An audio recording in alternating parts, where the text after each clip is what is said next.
Graça e paz, amados irmãos e irmãs, sejam muito bem-vindos a mais este nosso momento de reflexão aqui no canal Congregador. Hoje nós vamos mergulhar fundo em um dos capítulos mais, impressionantes, por que não dizer, misteriosos de toda a Escritura, o capítulo 41 de Jó. É aquele momento em que Deus, na sua infinita sabedoria, finalmente responde ao clamor de um homem justo que está sofrendo. E a resposta, a resposta não é nada do que a gente poderia esperar. Ela vem na forma de um monstro. Isso mesmo, vamos juntos então desvendar essa lição poderosa sobre poder, sobre orgulho e, acima de tudo, sobre a soberania de Deus.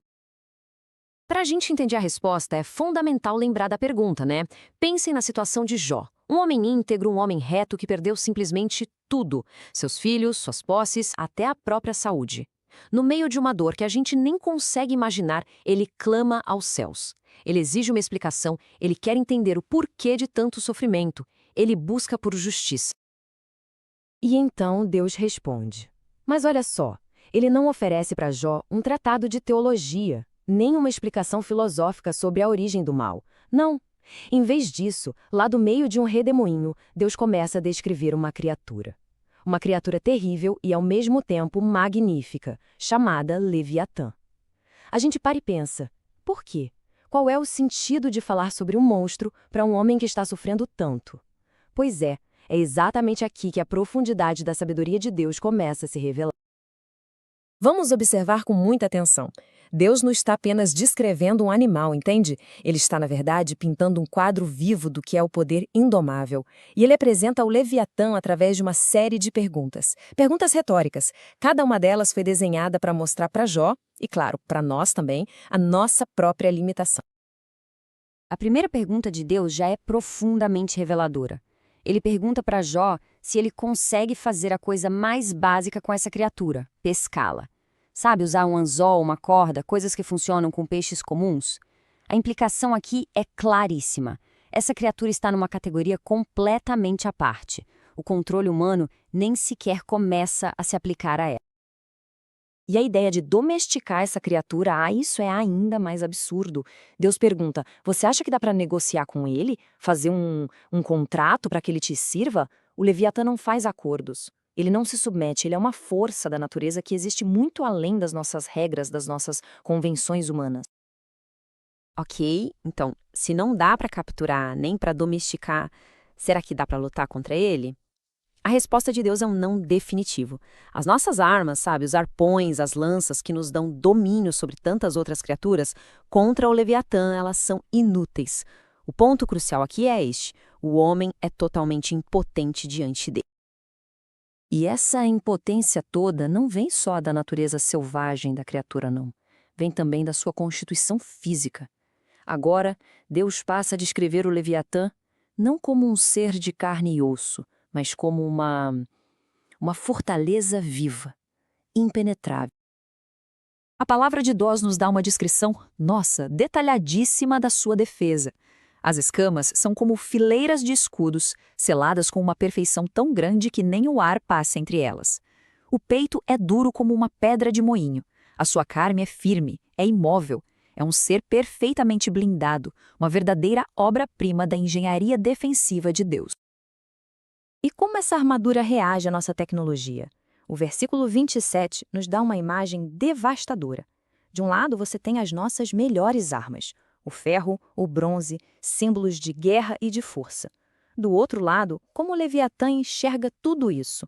Como palha, como madeira podre. Nossas maiores invenções de poder são tratadas com total desprezo por ele. Isso aqui ilustra de forma brilhante o ponto final da humilhação. Nossas tentativas de ataque não são só ineficazes, elas são cômicas para essa criatura. O som de uma lança vibrando no ar, um som que bota exércitos para correr de medo, para o Leviatã é motivo de riso.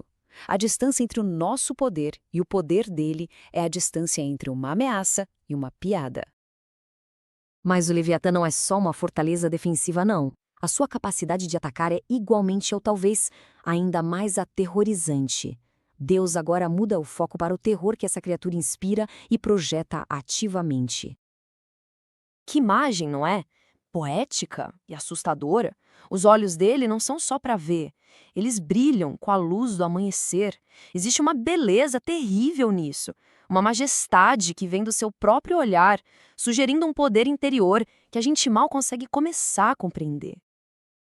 E então a descrição vai se intensificando, numa escalada de poder terrível. Primeiro, sai fumaça das narinas dele como se fosse uma panela fervendo. Depois, fagulhas de fogo começam a saltar. E por fim, chamas vivas saem da sua boca. O próprio sopro dele é capaz de acender o carvão. É como um dragão vivo, a personificação do fogo que consome. E notem bem quem é que sente medo. A Bíblia diz que os poderosos se apavoram. Não são os fracos, não são os covardes, são os heróis, os valentes, os reis. O simples ato do Leviatã se levantar já é suficiente para quebrar a coragem dos homens mais fortes da terra. E aí Deus faz a declaração final sobre a natureza dele. Não existe nada na terra como o Leviatã. Ele é único, ele é incomparável. E a sua principal característica? Ele é destemido. Uma criatura que simplesmente não conhece o medo. Ele é o ápice da força e da ferocidade aqui na Terra. Até este ponto, nós ficamos maravilhados, aterrorizados com a criatura. Mas agora, irmãos, nós chegamos ao coração da mensagem de Deus. Tudo o que foi dito até aqui era só o prefácio. O Leviatã não é o ponto principal. Ele é a ilustração. O ponto principal é o seu Criador. É aqui. Este é o versículo-chave. O argumento de Deus se volta diretamente para Jó. É como se ele dissesse: Jó, se ninguém tem a coragem de sequer provocar esta criatura, quem você pensa que é para contender comigo, aquele que a fez? A lógica é irrefutável. O argumento de Deus é, ao mesmo tempo, de uma simplicidade e de uma força esmagadoras. Ele está estabelecendo uma proporção divina. Ele nos força a comparar a nossa pequenez, não diretamente com a sua grandeza infinita, mas primeiro com a grandeza de uma de suas criações. E aqui está a pergunta que silencia Jó. Se nós somos impotentes diante da obra, como é que a gente ousa questionar o artista? A resposta de Deus para Jó não é sobre a razão do sofrimento, mas sim sobre a natureza de quem sofre e a natureza do soberano. É uma lição de perspectiva. Deus reforça a sua soberania absoluta. Ele não deve nada a ninguém. Tudo, incluindo o Leviatã, incluindo o Jó, incluindo cada um de nós, pertence a ele. A nossa posição não é a de um acusador que exige respostas, mas a de uma criatura diante do seu Criador Todo-Poderoso. E no último versículo, o propósito final do Leviatã é revelado de forma majestosa. Ele foi feito para olhar com desdém para todos os que são altivos. Ele é o rei de todas as criaturas orgulhosas.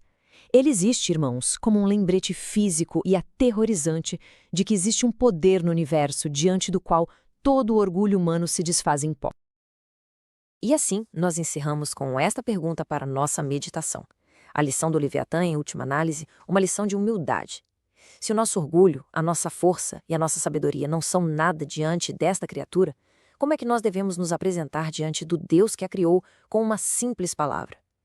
Que essa verdade nos leve não ao desespero, mas a uma adoração reverente. Fiquem na paz do Senhor.